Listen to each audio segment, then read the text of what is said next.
How does a little extra effort for an office party turn into the collapse of a marriage in broad daylight?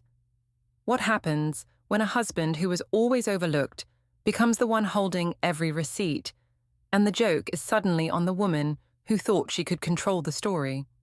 This is how I watched my own secrets become headlines, and why I'll never forget the moment the legal papers landed on my desk. The bathroom mirror reflected a woman I barely recognized. 2 hours of careful makeup application had transformed my face into something magazine-worthy. The cocktail dress, a deep emerald number I'd picked up from the dry cleaner that afternoon, hugged every curve perfectly. I adjusted the neckline one final time, ensuring just enough cleavage showed to catch attention without screaming desperation. "Wow, Mum, you look extra pretty tonight," Clara said from the doorway, her 9-year-old eyes wide with curiosity. "Is Daddy coming to your party too?" My stomach tightened. "No, sweetheart, this is just for work people. Daddy has to stay home with you." Harlan appeared behind Clara, still wearing his freight dock uniform, navy pants, and a company polo that had seen better days. His eyes traveled from my face down to my dress, lingering on details he'd never seen before. After 12 years of marriage, I knew that look, suspicion mixed with something I couldn't quite identify. "That's a new dress," he said quietly. "It's not new. I've had it forever." The lie rolled off my tongue effortlessly. "You just never pay attention to what I wear." "I pay attention." His voice carried an edge I rarely heard. "When did you buy it?" "Harlan, seriously, I'm already running late. The company mixer starts at 7, and I still need to drive downtown." I brushed past him, grabbing my purse from the dresser. "Can we not do this jealous husband thing tonight?" "I'm not being jealous. I'm asking a simple question." Clara looked between us, sensing the tension. "Are you guys fighting?" "No, baby," I said, forcing a smile. "Daddy's just being silly. Go watch TV while I finish getting ready." After Clara disappeared down the hallway, Harlan stepped closer. "Ottilie, what's really going on tonight?" The way he said my name, like he was trying to solve a puzzle, made my skin crawl. This was exactly why I needed excitement in my life. Harlan had become predictable, methodical, boring. He worked his dock job, came home covered in warehouse dust, ate dinner in front of the TV, and fell asleep by 9:30. Where was the romance, the passion, the appreciation for having a wife who still turned heads at 34? What's going on is that I work hard at my job, and when my company throws a networking event, I dress appropriately. I'm sorry if that threatens your fragile male ego. His jaw tightened. My ego isn't fragile, but I know you, Ottilie. This isn't about networking. You don't know anything. I grabbed my keys and headed for the door. I'll be home by 10.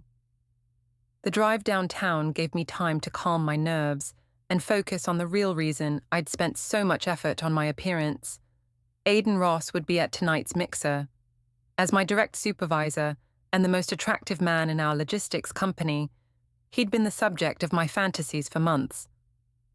Recently, our professional relationship had developed subtle undertones, lingering eye contact during meetings, his hand brushing mine when passing documents, the way he'd lean close to my desk when explaining new procedures. Tonight felt different. Tonight felt like possibility. The office building's parking garage was nearly empty when I arrived at 6:15. The company mixer wouldn't start until 7, but I'd told Harlan I was leaving early to help set up. Another small lie in what had become a growing collection. Instead of heading to the ground floor event space, I took the elevator to the 4th floor, executive suites. Aidan had mentioned he'd be working late, finishing quarterly reports before joining the party. This was my chance for a private conversation, away from the crowd and office gossip. The hallway was dimly lit, most offices dark except for the corner conference room where light spilled through frosted glass. I knocked softly. "Come in." Aidan looked up from his laptop, tie loosened, sleeves rolled up. The sight of him in that slightly disheveled state made my pulse quicken. "Ottilie, I thought you'd be downstairs at the mixer. I wanted to see you first. The words came out more breathless than I'd intended. We never get to talk alone. He saved his document and closed the laptop. You look incredible tonight. Thank you. I was hoping you'd notice. The air between us crackled with unspoken tension. This was it, the moment I'd been building toward for months. I stepped closer to his desk, hyper-aware of how the dress moved with my body. We should probably head downstairs, he said, but made no move to leave. In a minute. I walked around the desk until I was standing directly in front of him. I've been thinking about us, about this connection we have. He stood slowly, his eyes never leaving mine. Ottilie. I know you feel it too. The way you look at me during meetings, the excuses you make to stop by my desk. You're married. So are you. I reached out and straightened his tie. But that doesn't mean we can't acknowledge what's happening between us. His hand covered mine, and for a moment I thought he might pull away. Instead, he drew me closer until I was pressed against the edge of the conference table. This is crazy, he whispered. Sometimes crazy is exactly what we need. When his lips finally met mine, every frustration with Harlan, every boring evening at home, every moment of feeling unappreciated melted away. This was what I'd been missing. This was what I deserved. His hands found my waist, pulling me closer. The city lights twinkled through the floor-to-ceiling windows behind us, and I felt beautiful, desired, alive in a way I hadn't experienced in years. God, you're amazing, he murmured against my neck. I tilted my head back, lost in the sensation, when my phone buzzed. Harlan's name appeared on the screen. I declined the call without hesitation. Everything okay? Aiden asked. Perfect, I breathed. Everything's perfect. We stayed like that for several more minutes, kissing and touching with the desperate hunger of two people who'd been denying their attraction for too long. When we finally broke apart, my lipstick was smudged and his hair was messed from my fingers running through it. We should really get to that party, he said, but his hands remained on my hips. 5 more minutes. My phone buzzed again. This time I turned it face down on the table without looking. Your husband? He'll survive. He's probably just asking what time I'll be home. Same boring questions every night. Aiden's expression shifted slightly. Does he suspect anything? Harlan? God, no, he's completely clueless. Spends his days moving freight boxes and comes home too tired to notice anything beyond dinner and TV. I could probably have an affair for months before he'd figure it out. The words hung in the air between us, more honest than I'd intended to be. But it was true. Harlan lived in his own little world of shipping schedules and dock reports. He saw what he expected to see, nothing more. Maybe we should be more careful, Aiden said. Careful is overrated.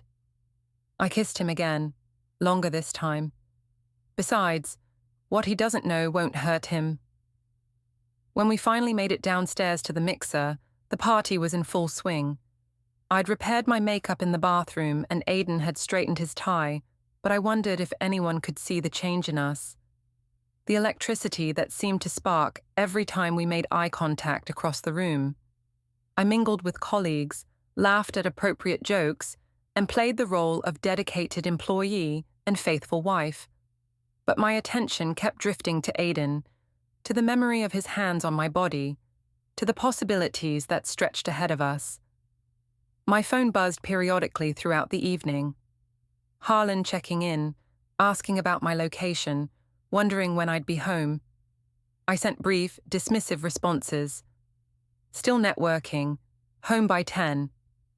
It was nearly 10:30 when I finally pulled into our apartment complex parking lot. The building was quiet, most residents already settled in for the night. I checked my reflection in the rearview mirror one last time, making sure no evidence of the evening's activities remained visible. The apartment was dark except for the kitchen light. I expected to find Harlan in bed, but instead he sat at our small dining table, still wearing his work clothes. His laptop was open in front of him, screen glowing in the dim light. Hey, I said, dropping my purse on the counter. Sorry I'm late. You know how these work things go. Everyone wants to chat. He didn't respond immediately, just sat there staring at his computer screen. Harlan, everything okay? How was the networking? Something in his tone made me pause. Fine. Good. Made some nice connections for the quarterly sales push. That's interesting. He turned the laptop toward me. Because according to our shared calendar, the company mixer started at 7 p.m. My blood ran cold, but I kept my expression neutral. So you left here at 6:15. That's 45 minutes early for an event that's only a 15-minute drive away. I told you I was helping set up. Right, and then there's this. He tapped his phone screen. Find My iPhone shows your location stopped on the 4th floor of your building at 6:20 p.m. The mixer was in the ground floor event space. The room felt like it was tilting. I'd forgotten about our shared family account, the location tracking we'd set up years ago for safety reasons. The signal must have been wrong. You know how glitchy that app can be. He made a note in what appeared to be a notebook beside his laptop. And this dress? The one you said was old? I found the dry cleaning receipt in your purse, dated today, $47 for rush service. My mouth went dry. I had it cleaned. That doesn't mean it's new. Along with this, he held up a small piece of paper, a price tag, the lingerie I'd bought specifically for tonight, tags I'd thrown away in the bathroom trash. La Perla, $130. Receipt shows purchase date of yesterday. The methodical way he presented each piece of evidence was more terrifying than if he'd screamed and thrown things. This wasn't the Harlan I knew, the quiet, predictable dock worker who came home tired and watched TV until bedtime. This was someone else entirely, someone calculating and thorough. You went through my purse? And the trash? What's wrong with you? What's wrong with me? For the first time, emotion crept into his voice. My wife spends 2 hours getting dressed for a work party, lies about when she's leaving, wears new clothes she claims are old, buys expensive lingerie, and then disappears to the 4th floor of her building for over an hour. What exactly should I think? You should think that you're being paranoid and controlling. Maybe if you paid half as much attention to me normally as you do to your conspiracy theories, I wouldn't need to find appreciation elsewhere. The words were out before I could stop them. Harlan's face went completely still. Elsewhere? I meant at work, from colleagues who actually notice when I make an effort. Is that what you were doing on the 4th floor, getting noticed by colleagues? I forced a laugh. This is ridiculous. I'm going to bed. Sit down, Ottilie. Something in his voice made me freeze. He'd never spoken to me like that before. Quiet but absolutely authoritative. Excuse me. I said sit down. We're not done talking. Against my better judgment, I found myself pulling out the chair across from him. The kitchen light cast harsh shadows across his face, making him look like a stranger. I want to tell you about my day, he said conversationally. I finished my dock shift at 4, but instead of coming straight home, I decided to make a delivery. Your office building orders supplies from our warehouse weekly. Usually Jerry handles it, but I volunteered today. My heart started pounding. Funny thing about commercial delivery credentials, they give you access to buildings after hours. Loading dock, freight elevator, the works. So when I saw your location stuck on the 4th floor, I got curious. Harlan, I'm not finished. He opened a manila folder I hadn't noticed before. I arrived at 7:45 p.m., took the freight elevator to the 4th floor. Most offices were dark, but there was one conference room with the door cracked open. He slid a photograph across the table. My blood turned to ice. It was me, pressed against the conference room window with Aiden's hands on my waist. The timestamp in the corner read 7:52 p.m. The image quality was crystal clear, no question about what was happening or who was involved. There are 11 more photos, he said calmly, plus a 12-second video with audio. Would you like to see those too? I stared at the photograph, my mind racing through possible explanations, denials, anything that might salvage this situation. But the evidence was irrefutable. There I was, in my $47 dress and $130 lingerie, kissing my married supervisor in his office conference room. "It's not what it looks like," I whispered. "Really, what does it look like to you?" We were just talking, and things got a little carried away. It was nothing. A mistake. He played a video clip on his phone. Aiden's voice came through clearly. "Your husband's completely clueless." Then my own voice. "I could probably have an affair for months before he'd figure it out." The sound of my own words hit me like a physical blow. I'd said those things. I'd meant them. And somehow, impossibly, Harlan had recorded every damning syllable. "Still just talking?" he asked. I couldn't speak. Couldn't think. The careful life I'd built, the image I'd maintained, the control I'd always had over situations like this, it was all crumbling in real time. "Here's what's going to happen," Harlan continued, in that same eerily calm voice. "Tomorrow morning at 6 a.m., I have an appointment with a divorce attorney. By 8 a.m., there will be legal papers filed citing adultery with photographic evidence. By noon, you'll be served at your workplace." "You can't be serious." "I've never been more serious about anything in my life." "Harlan, please, we can work through this. It was just a stupid mistake." "A mistake?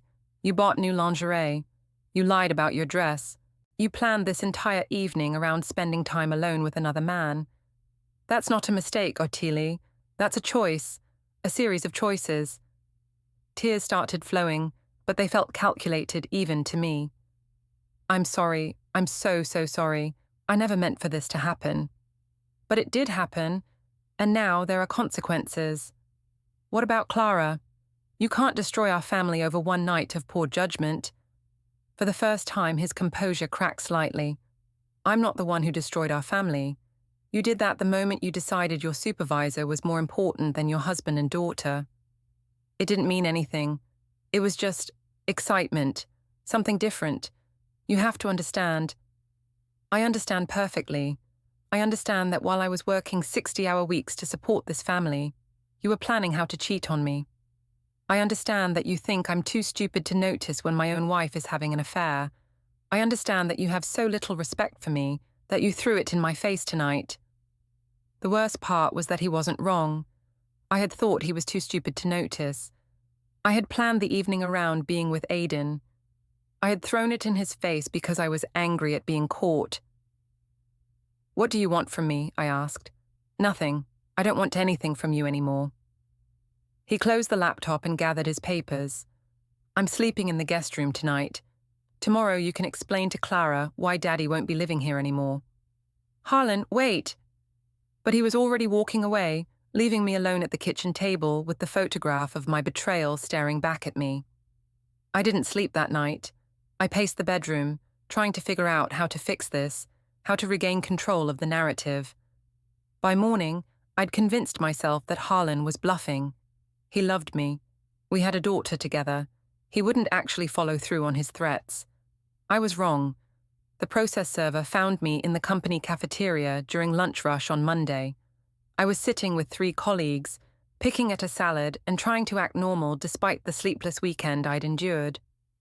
"Ottilie Vaughn?" "Yes." "You've been served." The manila envelope was thick, official-looking, and sealed with clear tape. Through the transparent sleeve protector, I could see the edge of a photograph, the same image Harlan had shown me Friday night. My colleagues' conversation died. Everyone at nearby tables turned to stare. In the space of 10 seconds, my private humiliation became public spectacle. "What is it?" asked Jennifer from accounting. My hands shook as I opened the envelope. "Divorce petition. Emergency motion for exclusive home possession. Restraining order preventing asset dissipation. And attached as exhibits, 12 high-resolution photographs showing me and Aiden in various stages of our conference room encounter." "Oh my God," whispered Sarah from marketing, who'd leaned over to look. "Is that you and Aiden Ross?" The blood drained from my face. It's not what it looks like. But it was exactly what it looked like, and everyone could see it. Within minutes, whispers spread throughout the cafeteria. By the time I made it back to my desk, I had 17 text messages and 4 missed calls. The worst part was that I couldn't deny it. The photographs were too clear, too detailed, too obviously authentic. Harlan's methodical documentation had left me no room for alternative explanations. At 2 p.m., I was called to HR. "Ottilie, we need to discuss a serious matter," said Patricia Williams, our Human Resources Director. She looked uncomfortable but determined. "The company received some disturbing allegations this morning. I can explain. Before you say anything, you should know that we've already spoken with Aidan Ross. He's been suspended pending a full investigation." My stomach dropped. Suspended? Sexual harassment between supervisors and subordinates is a fireable offence, regardless of claimed consent. The liability exposure alone. She shook her head, but that's not the only issue. She opened a file folder. "We also received these via certified mail this morning. More photographs, different angles, showing clearly that our encounter was consensual, that I'd initiated much of the contact, but also showing that it happened in company space, during company time, between a supervisor and his direct report. The building's security director provided access logs showing that you and Mr. Ross entered the 4th floor together on 12 separate occasions over the past 6 weeks, always after hours, always alone. 12 times, I tried to remember, but the evenings blurred together. Quick conversations that turned into lingering touches, stolen kisses in empty hallways, the gradual escalation that had led to Friday night's encounter. "I need you to clean out your desk," Patricia continued. "Your employment is terminated effective immediately. You can't fire me for this. We're both adults. What we do after hours is company business when it happens in company space between a supervisor and subordinate. The legal liability alone is staggering. If this became a lawsuit," she shuddered, "your final paycheck will be mailed to your address on file." I walked back to my desk in a daze. Colleagues who'd been friendly that morning now avoided eye contact. The few who did look at me wore expressions of disgust or pity. Jennifer from accounting actually turned her back when I approached. "Jennifer, can we talk?" "I don't think that's a good idea, Ottilie. Please, you know me. This isn't who I am." She turned around, but her expression was cold. "Actually, I think this is exactly who you are. I just never saw it before." Cleaning out my desk took 20 minutes. 7 years of employment reduced to a cardboard box of personal items. As I walked toward the elevator, carrying my box of shame, I could feel every eye in the office following my exit. The parking garage felt like a sanctuary until I reached my car and found another envelope tucked under the windshield wiper. This one was from Maya Ross, Aidan's wife. Inside was a legal document, emergency custody motion, citing adultery and moral unfitness. But more damaging were the printed emails, messages I'd sent to Aidan over the past month, planning our encounters, discussing how to avoid detection, making cruel jokes about both of our spouses. I didn't remember being quite so callous in those emails, but there they were in black and white. My own words condemning me. The worst was an email I'd sent just 3 days ago. "Your wife seems sweet but boring. My husband is definitely boring. Maybe boring people deserve each other, and the rest of us deserve some excitement." Maya had highlighted that passage in yellow and written in the margin, "Boring people deserve better than cheating spouses." She was right, and that made it worse. The drive home was a blur of tears and panic. I kept trying to call Harlan, but his phone went straight to voicemail. When I finally reached our apartment building, I found a locksmith changing the locks on our front door. "Excuse me, that's my apartment." The locksmith checked his paperwork. "I have a court order for lock change. You'll need to contact the attorney listed here for access arrangements." "But my daughter..." The order specifies supervised visitation only. I'm sorry, ma'am. I sat in my car in the parking lot for 2 hours, waiting for Clara's school bus. When she finally appeared, walking up the sidewalk with her backpack, I got out to meet her. "Mummy, why are you crying?" "Come here, baby." I hugged her tight, breathing in the familiar scent of her shampoo. Mummy made some mistakes, and things are going to be different for a while. What kind of mistakes?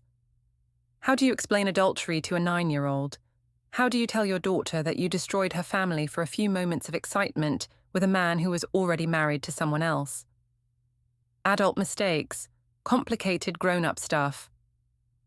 Harlan appeared in the apartment building doorway. He looked tired but resolute. "Clara, come inside. It's time for homework." "Can Mummy come too?" "Not today, sweetheart." Clara looked between us, confusion written across her face. "Are you getting divorced like Tommy's parents?" The question hung in the air like a bomb waiting to explode. "We'll talk about it later," Harlan said gently. "Right now, let's focus on your math homework." As they disappeared into the building, into what used to be my home, I realized that my old life was truly over. The apartment, the job, the friends, the family, all of it was gone, destroyed by my own choices. My phone rang. "Mom." "Ottilie, honey, I just heard from your neighbor, Mrs. Peterson. She said there was a locksmith at your apartment. What's going on?" I couldn't even begin to explain. "Harlan and I are having some problems." "What kind of problems? You two seemed fine last week." "I made a mistake, Mom. A big one." "Well, whatever it is, you can work through it. Marriage takes compromise. Maybe you both need to try harder. If only it were that simple." "I don't think Harlan's interested in working through this."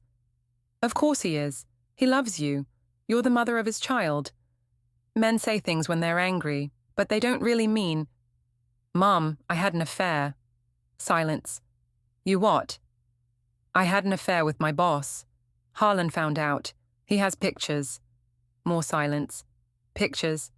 Video too, and emails. He documented everything." "Oh, Ottilie." Her voice was small, disappointed. "How could you be so stupid?" The word hit me like a slap. Stupid. That's what I was. Not unloved or unappreciated or driven to infidelity by a neglectful husband. Just stupid. "I don't know," I whispered. "Well, you'll have to fix this. Apologize. Grovel if you have to. Promise it won't happen again." "It's too late for that. He's already filed for divorce." "Then you'll have to fight it. Get a lawyer. Contest the divorce. Make him take you back." "With what money? I just got fired. He's frozen our joint accounts. I can't even get into my own apartment." For the first time in my adult life, I heard my mother speechless. "I have to go," I said. "I need to figure out where I'm sleeping tonight." I ended up at a budget motel near the interstate. The room smelled like cigarettes and industrial disinfectant, but it was all I could afford with the cash in my wallet. I lay on the scratchy bedspread, staring at the water-stained ceiling, trying to figure out how my life had collapsed so completely in just 4 days. Friday night, I'd been a successful sales coordinator with a loving family and exciting romantic prospects. Now I was unemployed, homeless, and facing divorce proceedings that would likely leave me with minimal custody of my daughter. The worst part was that I couldn't blame anyone but myself. Harlan hadn't been neglectful or cruel. He'd worked hard to support our family while I pursued my own selfish desires. He'd trusted me completely, and I'd repaid that trust with lies and betrayal. My phone buzzed with a text from an unknown number. "This is Maya Ross. We need to talk." I stared at the message for 10 minutes before responding. "About what?" "About the emails you sent my husband, about the things you said about me and your husband, about what you've done to both of our families." "I'm sorry. I never meant for anyone to get hurt." "But people did get hurt. My children are asking why Daddy doesn't live here anymore. Your daughter is asking why Mommy can't come home.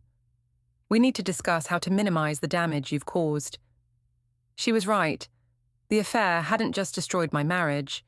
It had devastated 2 families, hurt innocent children, and created a scandal that would follow all of us for years. We agreed to meet at a coffee shop the next morning. Maya arrived first, already seated at a corner table when I walked in. She was prettier than I'd expected, with kind eyes and an understated elegance that made me feel cheap in comparison. "Thank you for coming," she said as I sat down. "I owe you an apology. What I did was inexcusable." "Yes, it was." Her voice was calm but firm. "But apologies don't undo damage. They don't give me back the marriage I thought I had, or explain to my children why their father was lying to them." I couldn't meet her eyes. "What do you want from me?" "I want you to understand the full scope of what you've done. This isn't just about you and your excitement or whatever you were looking for. This is about 4 adults and 3 children whose lives have been permanently altered by your choices." "I know that." "Do you? Because your emails suggest otherwise. You wrote about my husband and me like we were obstacles to your entertainment. You joked about how clueless and boring we were.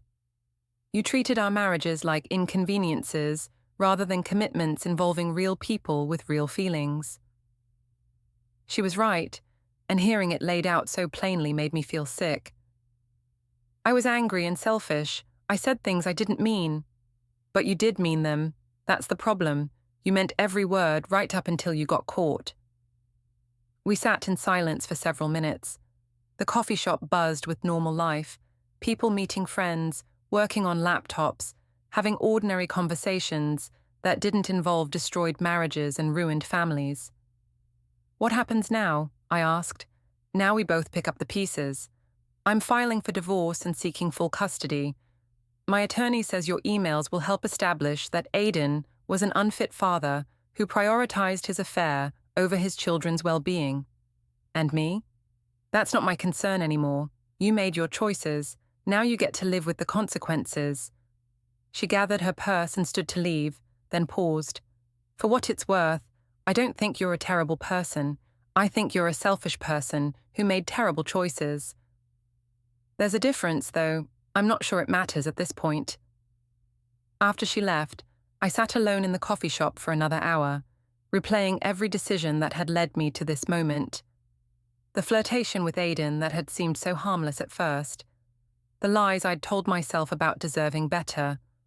The way I'd justified each escalation as natural and inevitable. None of it had been inevitable. Every step had been a choice, and I'd chosen wrong every single time. My phone rang. Harlan's number. "Hello? We need to discuss visitation arrangements for Clara." His voice was businesslike, devoid of any warmth or familiarity.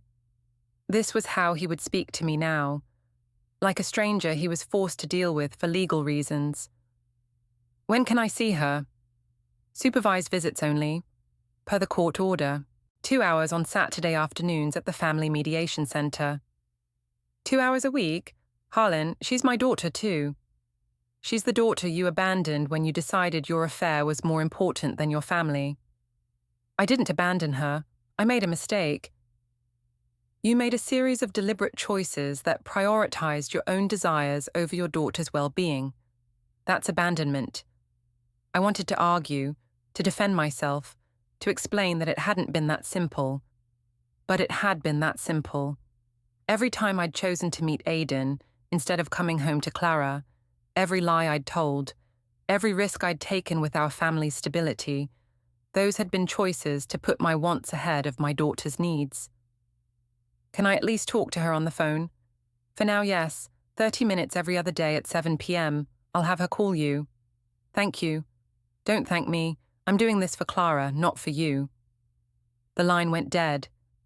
That Saturday, I sat in the sterile waiting room of the Family Mediation Center, watching other broken families navigate their own disasters.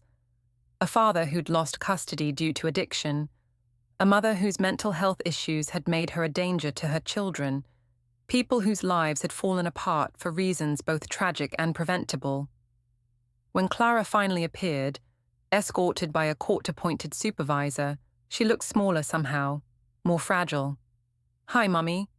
"Hi, baby. I missed you so much." We hugged, and for a moment everything felt normal again. But then the supervisor cleared her throat, reminding us that even this brief connection was being monitored and documented. "Why can't you come home?" Clara asked.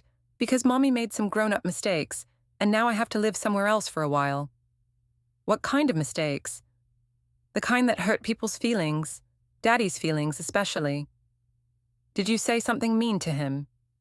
"If only it were that simple." "Something like that." "Can't you just say you're sorry?" "I did say I'm sorry, but sometimes sorry isn't enough to fix things." Clara considered this with the serious expression she got when trying to understand adult complexities that didn't quite make sense. "Tommy's mum and dad got divorced, but they still live in the same house. Tommy says they just sleep in different rooms now." "Every family handles things differently, sweetheart. Will you and Daddy get back together?" The question I'd been dreading, the one I didn't have a good answer for. "I don't know, baby. I hope so, but I don't know." It was a lie. I did know. Harlan's methodical documentation, his calm presentation of evidence, his complete lack of anger or emotion, those weren't the actions of a man who might eventually forgive. They were the actions of a man who had already moved on. The 2 hours passed too quickly. When the supervisor announced that our time was up, Clara clung to me with desperate intensity. "I don't want you to go." "I don't want to go either, but I'll see you again next week, okay? Promise?" "Promise." As I watched her walk away with the supervisor, I realized that this was my new reality. 2-hour supervised visits in a sterile government building, 30-minute phone calls every other day. A relationship with my own daughter, mediated by court orders and social workers. The divorce proceedings moved with brutal efficiency. Harlan's attorney had prepared a comprehensive case that left me with few options. The photographic evidence made adultery impossible to deny. The building access logs established a pattern of deception. My own emails provided clear evidence of my intentions and attitudes. My court-appointed attorney, I couldn't afford to hire my own, advised me to accept whatever settlement Harlan offered. "Frankly, Mrs. Vaughn, you have no leverage here. The evidence against you is overwhelming, and your husband has been more than fair in his proposals." Fair. I would receive minimal alimony for 2 years, enough to get back on my feet but not enough to maintain my previous lifestyle. Harlan would keep the apartment, the car, and primary custody of Clara. I would get supervised visitation that might eventually become unsupervised if I completed counseling and maintained stable employment. "What about my personal belongings?" "Your husband has agreed to pack everything and deliver it to a storage unit. You'll have the key and can retrieve items as needed." Even in divorce, Harlan was being methodical and thorough. He wasn't trying to punish me beyond what the law required. He was simply protecting himself and Clara from any further damage I might cause. I signed the papers on a grey Tuesday morning in November. 6 months after that night in the conference room, my marriage was officially over. Harlan wasn't present for the signing. He didn't need to be, since I was accepting his terms without contest. Walking out of the courthouse, I felt hollow rather than relieved. This should have been a new beginning, a chance to rebuild my life on my own terms. Instead, it felt like the final confirmation of how completely I destroyed everything that had once mattered to me. My phone buzzed with a text from an unknown number. "Saw the court records online. Heard you're looking for work. We should talk." "Jennifer Martinez, HR Director, Coastal Logistics." A job lead, the first good news I'd had in months. I called immediately. "Jennifer Martinez." "Hi, this is Ottilie Vaughn. You sent me a text about employment?" "Yes, I did. I've been following your situation. Very unfortunate. I'm hoping to put it behind me and focus on rebuilding my career." "I'm sure you are. Unfortunately, that's not why I called." My stomach dropped. "I don't understand." "I called to let you know that your name has been circulated among HR directors throughout the logistics industry. What you did, having an affair with your supervisor, the public scandal, the legal proceedings, It's created liability concerns. Liability concerns. No one wants to hire someone with a documented history of inappropriate workplace relationships. The insurance implications alone. She sighed. I'm sorry, but you're essentially blacklisted in this industry. But I need to work. I have a daughter to support. Then I suggest you consider a different career path. Retail, perhaps. Or food service. Something without the same liability exposure. The line went dead. I sat in my car outside the courthouse, staring at my phone, trying to process what I'd just heard. Blacklisted. My 7 years of experience, my sales record, my professional network, all of it was worthless now because of one night of poor judgment.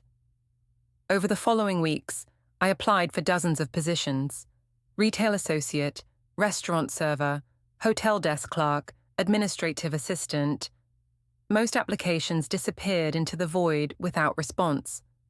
The few interviews I managed to secure ended abruptly once employers ran background checks and found the divorce records, the adultery allegations, the public scandal. We've decided to go with another candidate. The position has been filled. We'll keep your resume on file. Each rejection felt like another nail in the coffin of my future prospects. Meanwhile, Clara's supervised visits continued. 2 hours every Saturday, 30-minute phone calls twice a week. She was adapting to the new routine better than I was, which somehow made it worse. My absence from her daily life was becoming normal. Daddy's teaching me to cook, she told me during one visit. We made pancakes, shaped like Mickey Mouse. That sounds fun. He says when I'm older, he'll teach me to change the oil in the car. Boy stuff and girl stuff. He says I should know how to do everything. Harlan was becoming both mother and father to her, filling the gap I'd created with my selfish choices. He was succeeding at single parenthood, while I was failing at basic survival. Do you miss me, sweetheart?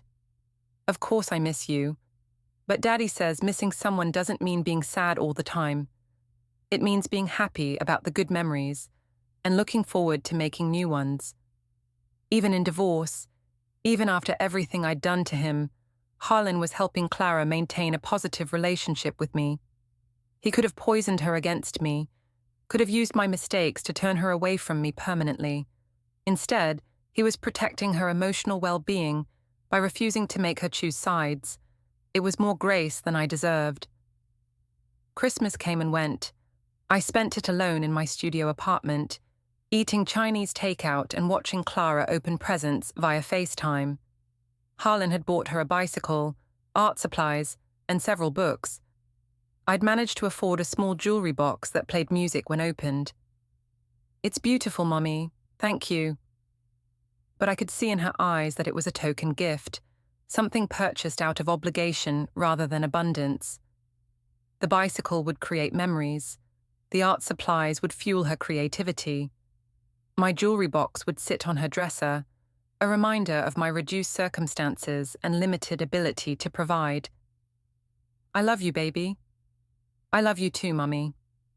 After the call ended, I sat in my empty apartment and finally allowed myself to fully comprehend what I'd lost.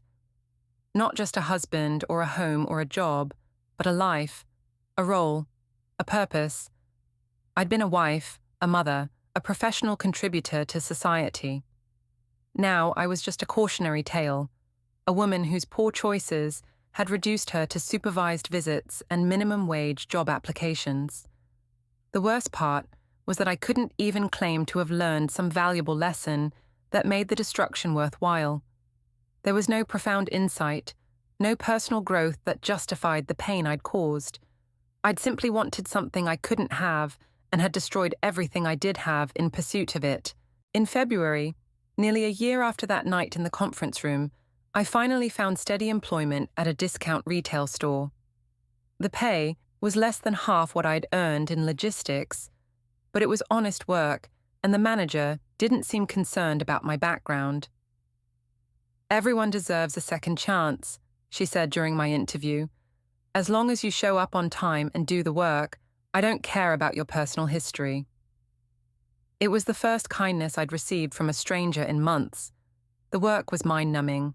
Stocking shelves, running a cash register, helping customers find items, but it gave me structure and purpose.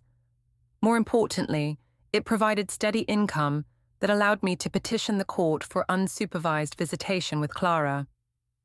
Your employment history shows stability, the family court judge noted during the hearing, and you've completed the required counseling sessions.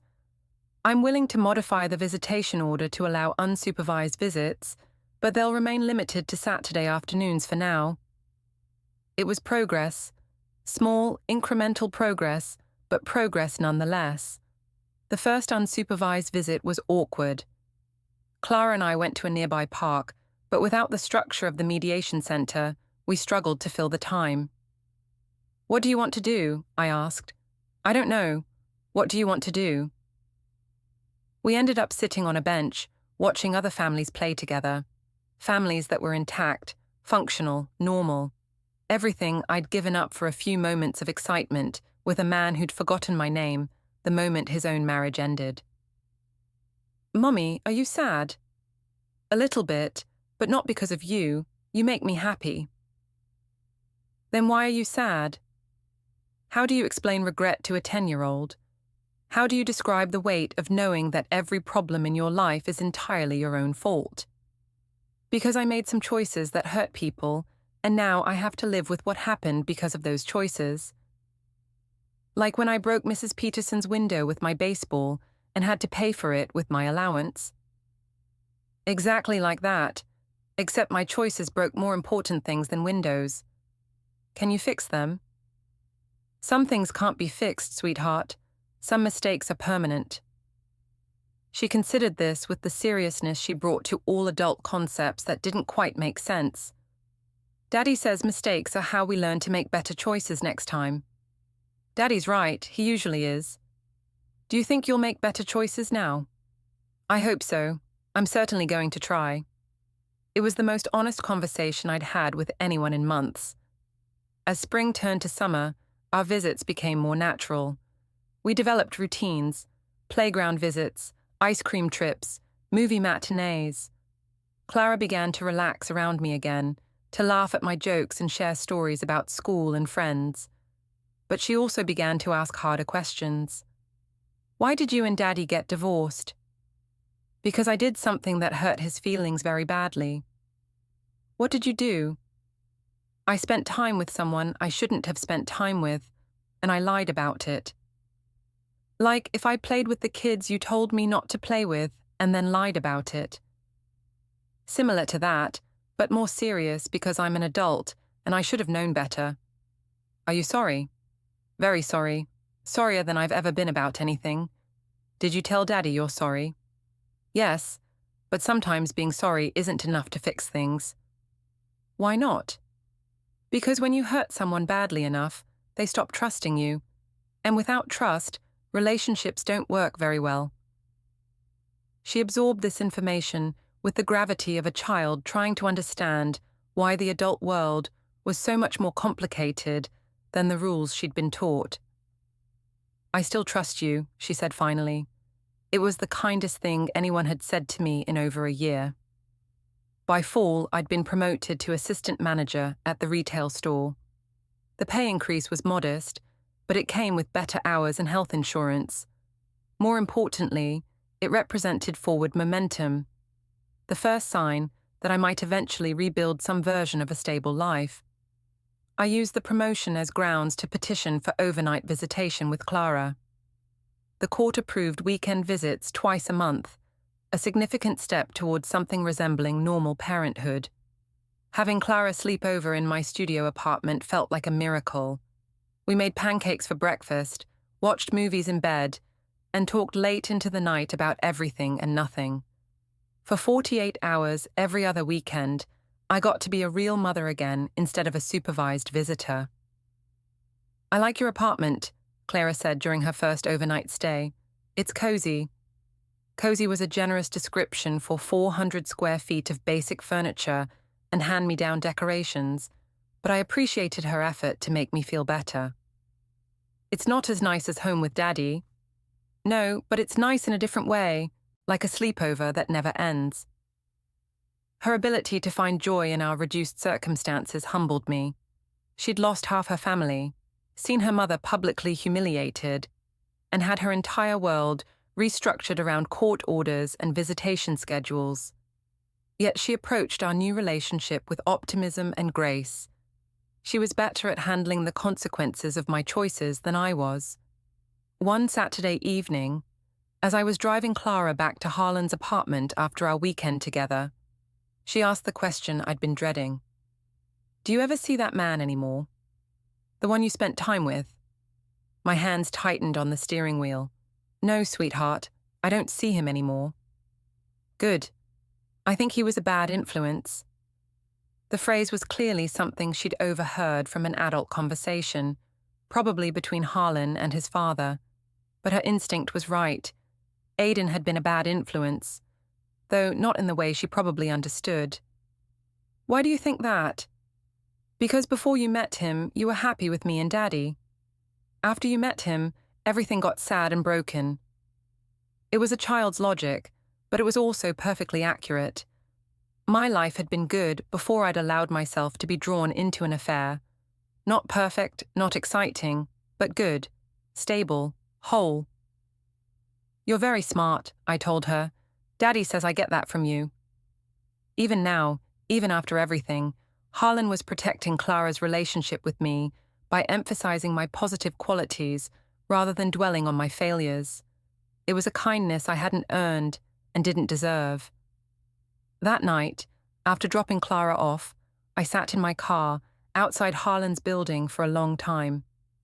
Through the lit windows, I could see glimpses of the life I'd given up.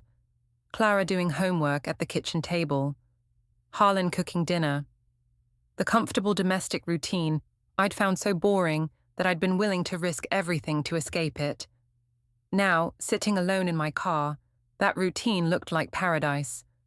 My phone buzzed with a text from an unknown number. "This is Aiden. Can we talk?" I stared at the message for several minutes before responding. "No. Please, I need to explain." "There's nothing to explain. We both made our choices. Now we're both living with the consequences." I never meant for things to go so far. But they did go that far, and now 2 marriages are over and 3 children are hurt. What exactly do you think talking about it will accomplish? "I just want you to know that I'm sorry. Save your apologies for your ex-wife and kids. They're the ones who deserved better from you." I blocked his number and deleted the conversation. Whatever guilt or regret Aiden was feeling, it wasn't my responsibility to help him process it. We'd both made our choices, and now we both had to live with them separately. The holidays came around again, my second Christmas since the divorce. This time, Clara spent Christmas Eve with me and Christmas Day with Harlan. It was a more equitable arrangement than the previous year, another sign of gradual progress towards something resembling normal co-parenting. We decorated a small tree in my apartment and made cookies from a box mix. Clara gave me a drawing she'd made at school, our family before the divorce, with stick figures of her, me, and Harlan holding hands in front of a house. "I drew this before I understood that things had changed," she explained, "but I wanted you to have it anyway." "It's beautiful. Thank you. Do you think we'll ever be a family again?" The question I'd been avoiding for almost 2 years. "Not the same way we were before, but we'll always be family, just a different kind of family. Like Tommy's family. Like lots of families. There are many different ways to be a family." It was the best answer I could give, though it felt inadequate. The truth was that I'd destroyed our original family permanently. What we had now was better than nothing, but it would never be what it could have been if I'd made different choices. That spring, I received unexpected news. The retail chain was promoting me to district manager, overseeing 3 stores in the region. The salary was still less than I'd earned in logistics, but it was enough to afford a 1-bedroom apartment in a better neighborhood, closer to Clara's school. More importantly, the promotion came with a company car and flexible schedule that would allow me to be more present for Clara's activities. I could attend school events, pick her up from after-school programs, be a more involved parent within the constraints of our custody arrangement. "Congratulations," Harlan said when I told him about the promotion. It was the first time he'd spoken to me with anything approaching warmth since the divorce. "Thank you. I was hoping this might allow us to adjust the custody schedule. I could pick Clara up from school 2 days a week, maybe have dinner with her before bringing her home." He considered this for a moment. "Let me think about it." A week later, he called with his answer. "I'm willing to modify the schedule, but I want to see how the new job goes first. If you can maintain stability for 6 months, we can talk about more flexibility." It was fair, more than fair, considering everything I'd put him through. "That sounds reasonable. Thank you for considering it." "I'm not doing it for you. I'm doing it for Clara. She misses having more time with you." "I know. I miss it too." "Then don't screw this up, Ottilie. This is probably your last chance to be a real part of her life." The warning was delivered without malice, but it was a warning nonetheless. Harlan had given me multiple opportunities to rebuild my relationship with Clara, but his patience wasn't infinite. If I failed again, if I let my own needs override Clara's well-being again, he would protect her by limiting my access permanently. I threw myself into the new job with desperate determination. I worked 60-hour weeks, traveled constantly between stores, and micromanaged every detail to ensure success. The district's performance improved dramatically under my leadership, and my regional manager began hinting at further promotions. But more importantly, I proved to myself that I could be reliable, that I could make commitments and keep them, that I could prioritize long-term stability over short-term gratification. 6 months later, Harlan agreed to the modified custody arrangement. I began picking Clara up from school twice a week, helping with homework, and having dinner with her before taking her home. It wasn't full custody, but it was real parenthood again. "How's work, Mummy?" she asked during one of our dinner dates. "Busy, but good. I like having more responsibility." "Do you miss your old job?" "Sometimes, but I like this job too, just in a different way." "Do you ever think about what would have happened if you hadn't made those mistakes?" The question caught me off guard. Clara was 12 now, old enough to understand more about what had happened, and mature enough to ask direct questions about it. "Sometimes. Do you?" "Yeah, I think about whether you and Daddy would still be married, and whether we'd still live in the same house." "What do you think would have happened?" "I think we'd probably be happy, but maybe in a boring way. Like, we wouldn't have any big problems, but we wouldn't have any big adventures either." "Do you think the adventures were worth the problems?" She considered this seriously, the way she approached all complex questions. "No, I think boring happy is better than exciting sad." "I think you're right. But I also think maybe you had to learn that the hard way. Like, maybe if someone had just told you, you wouldn't have believed them." Her insight was startling. At 12, she understood something about human nature that had taken me years to grasp, that some lessons can only be learned through experience, no matter how painful that experience might be. "You're very wise for someone your age." "Daddy says I had to grow up faster because of what happened. He says that's not fair, but sometimes life isn't fair, and we have to make the best of it."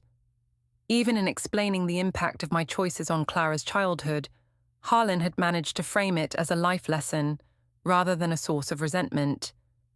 He was still protecting her, still helping her find meaning in pain, rather than drowning in bitterness. That summer, Clara asked if she could spend a week of her vacation with me. It would be our longest stretch of uninterrupted time together since before the divorce. "Are you sure you want to spend a whole week in my tiny apartment?" I asked. "I'm sure. We can have sleepovers every night." Harlan agreed to the arrangement, another sign of his growing trust in my stability and commitment to Clara's well-being. The week was wonderful. We went to movies, visited museums, took day trips to nearby attractions. But the best parts were the quiet moments, cooking breakfast together, reading before bed, talking about her hopes and dreams for the future.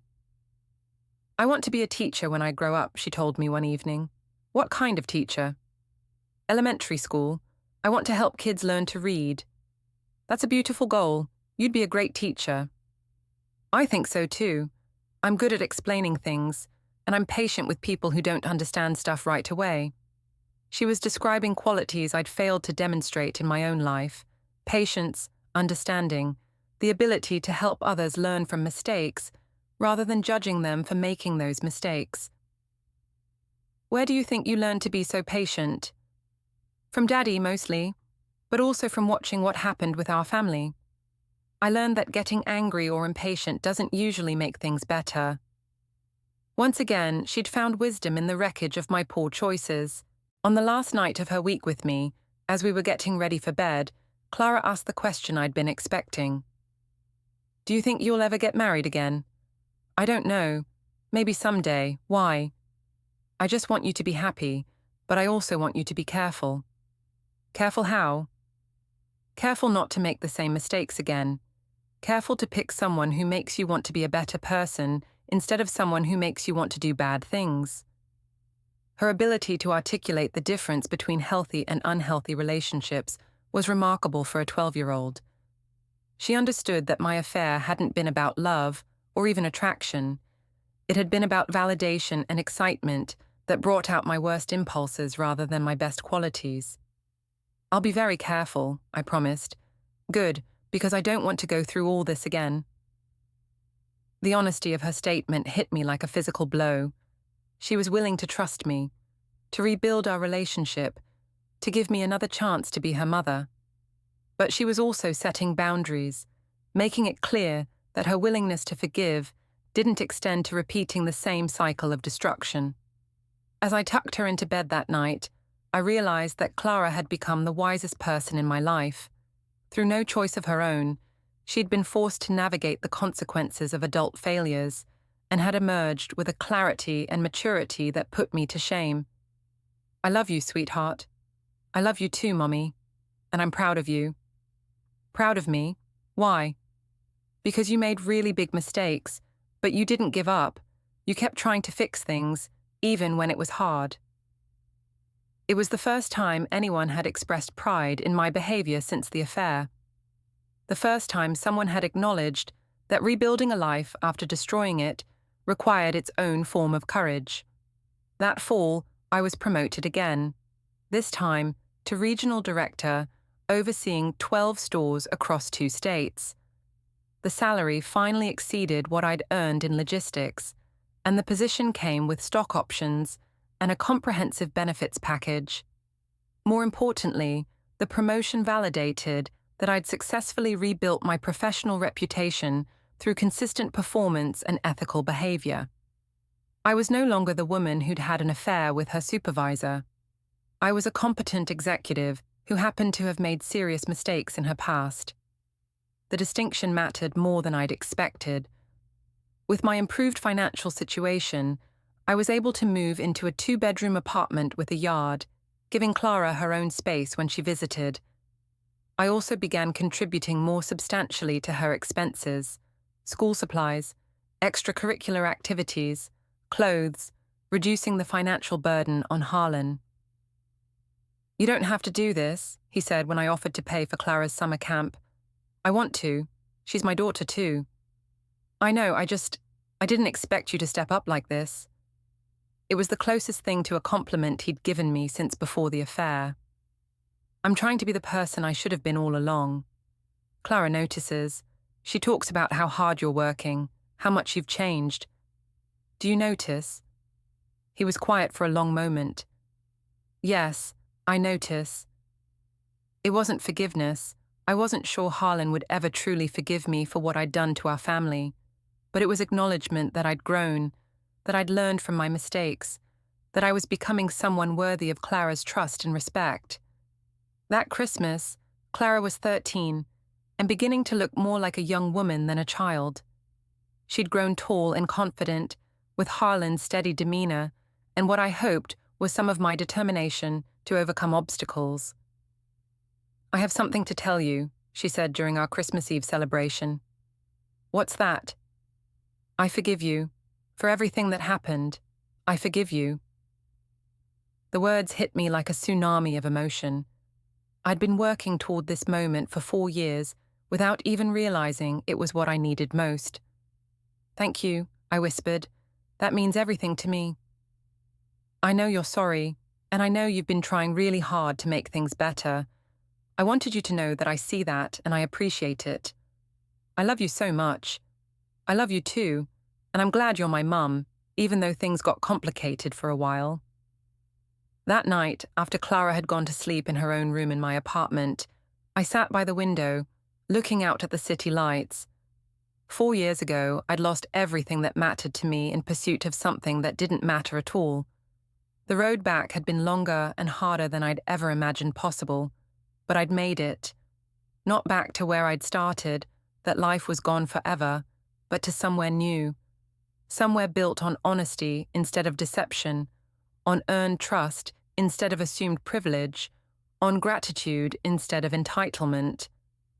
I wasn't the same person who'd worn her best dress to impress a colleague on that night so long ago.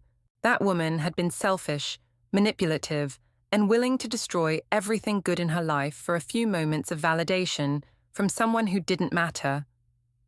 This woman, the one I'd become through years of consequence and rebuilding, was someone I could finally respect. Someone Clara could be proud of. Someone who understood that boring happiness was infinitely more valuable than exciting destruction. My phone buzzed with a text from Harlan. "Clara told me about your conversation tonight. Thank you for being the mother she deserves." It was the first time he'd acknowledged me as a good mother since before the divorce. The first time he'd expressed gratitude for anything I'd done, rather than simply tolerating my presence in Clara's life. I typed back, "Thank you for giving me the chance to become her. You earned it." 2 words that represented 4 years of effort, growth, and gradual redemption. As I prepared for bed that night, I caught my reflection in the bathroom mirror. The same mirror where I'd admired my appearance before that fateful company party. The woman looking back at me was older, more tired, marked by years of struggle and consequence. But she was also stronger, wiser, and infinitely more worthy of the love she'd been given. I'd worn my best dress to impress a colleague and had lost everything that mattered. But in losing everything, I'd finally learned what actually mattered. And in learning what mattered, I'd found a way to build something better from the ruins of my own poor choices. It had taken 4 years, but I was finally home. Not in a place, but in myself.